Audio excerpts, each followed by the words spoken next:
విరిగిపోతుంది ఆ road internal దానికి గతంలో మీరు ఏం చెప్పండి, మీరు కాదు గతంలో ఈ గారు చెప్పండి మెయిన్ బిల్డింగ్ కంప్లీట్ అయ్యేదాకా వెయ్యి సార్ అన్నా క్యాంటీన్ విషయంలో సైట్ని హాస్పిటల్ అలాట్ చేస్తే శాంక్షన్ ఇచ్చినారు ఇప్పుడు. లేదు ఆల్రెడీ ఇచ్చినారు ఇప్పుడు మళ్ళీ సార్. కానీ మన డైరెక్టర్స్ ఇక్కడ బోర్డులో తీర్మానం చేసి గవర్నమెంట్ ఎంప్లాయీస్నే కాదు మొత్తం అన్ని రకాల వ్యవస్థలపై కూడా ఇప్పుడు థర్డ్ ఐ అన్నది ఉన్నది, మూడో కన్నులాగా. అది కాకుండా నిన్న కూడా మన హానరబుల్ సీఎం సార్ అనౌన్స్మెంట్ చేశారు. హెచ్ఈవర్స్, సూపర్ హెచ్ఈవర్స్, లెర్నర్స్, పెర్ఫార్మెన్స్ అని 4 కేటగిరీలుగా ఎంప్లాయీస్ని విడదీసుకున్నారు. అని ఈ యొక్క సిస్టంలో ఉండే ప్రతి థర్డ్ ఐ కూడా ఇచ్చిన రిపోర్ట్ ప్రకారమే ఈ కేటగిరీ వైజ్గా కూడా ఎంప్లాయీస్ యొక్క వివరాలు ఉంటాయి. సో నాకు రిక్వెస్ట్ ఏంటంటే అందరికీ స్టాఫ్కి ఇక్కడ పబ్లిక్ వచ్చిన తర్వాత ఫస్ట్ వాళ్ళతో ఫ్రీగా మాట్లాడండి, ప్రశాంతంగా వాళ్ళతో మాట్లాడండి, మంచి అట్మాస్ఫియర్ క్రియేట్ చేయండి. మీరు సమస్య పరిష్కరిస్తారా లేదు సెకండ్ వన్. ఫస్ట్ వాళ్ళకి ఒక కాన్ఫిడెంట్ లెవెల్ కనబడాలి.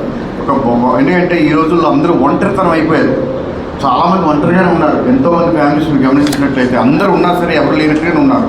సో మీరు వాళ్ళకి ఒక మంచి దిక్సూచిలా కనబడండి. అట్లీస్ట్ నేను నీకున్నా అన్న ఫీల్ అయినా రోల్ ఏందనేది రోల్ క్లారిటీ అర్థం కావడం.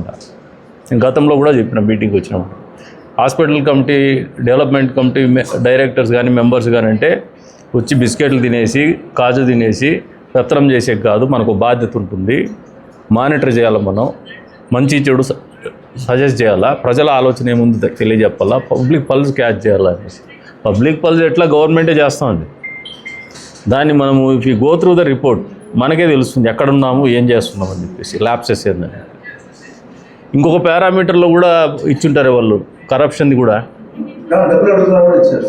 అది అక్కడ ఉన్నాం మనము, అది చెప్పరే మీరు.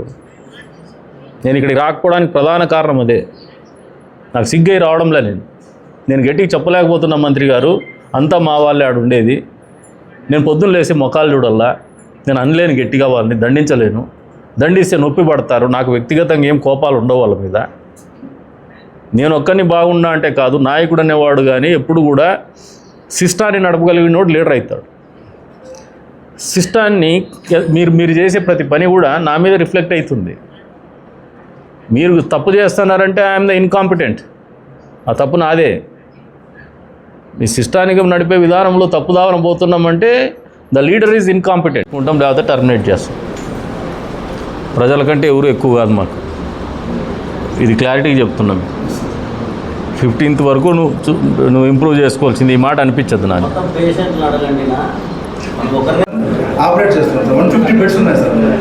ఏం అది పెట్టుకొని మీరు 150 మందికి బెడ్షీట్ క్లీన్గా ఉండి ఐరన్ చేసినది పెడితే ఎవరైనా వద్దంటారా మనకి? మీరు ₹1 కోటి నేను ఇస్తానండి, మీకేం ప్రాబ్లము?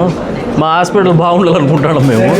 ₹1 కోటి నేను తెచ్చిస్తా అంటాను మీకు. ఇంకా అంతకంటే ఏం చెప్పాలి నేను? మీరు ఎంతసేపు వెనక్కు నడుస్తామన్నాం. పని చేయాల్సిన అవసరాలు కూడా తిరిగే దీన్ని తీసుకొస్తాను. Already we have developed the technology. మీకు హాస్పిటల్ కూడా వస్తుంది. అది ఇంక మీకు ఎక్కడో చోట ఒక కౌంటర్ పెడతాము, వాడు వచ్చినవాడు వాడు గ్రీవెన్స్ చెప్పేసి వెళ్ళిపోతాడు. వాడి నెంబర్ వస్తుంది మాకు, వాడి గ్రీవెన్స్ వస్తుంది, దాని మీద యాక్ట్ చేస్తాం. This is how we are going to work. Near by future, అది మళ్ళీ ఎక్కువ దూరం ఏం లేదు. ఆల్రెడీ చెప్తున్నా మీకు, ఒక నెల లోపలే పైలట్ ప్రాజెక్ట్ కింద 20 వార్డులో జరుగుతుంది.